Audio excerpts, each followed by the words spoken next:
पतिं सुरगुरुं वन्दे जगत्कारणं वन्दे पन्नगभूषणं मृगधरं वन्दे पशूनां पतिं वन्दे सूर्यशशाङ्कवहिनयनं वन्दे मुकुन्दप्रियं वन्दे भक्तजनाश्रयं च वरदं वन्दे शिवं शङ्करम् ॐ मृत्युञ्जयाय रुद्राय नीलकण्ठाय शम्भवे अमृतेशाय शर्वाय महादेवाय ते नमः।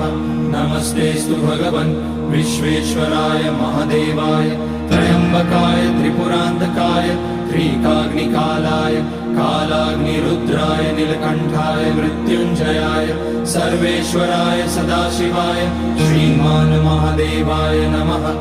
ॐ नमः शम्भवाय च मयोभवाय च नमः शङ्कराय च मयस्कराय च नमः शिवाय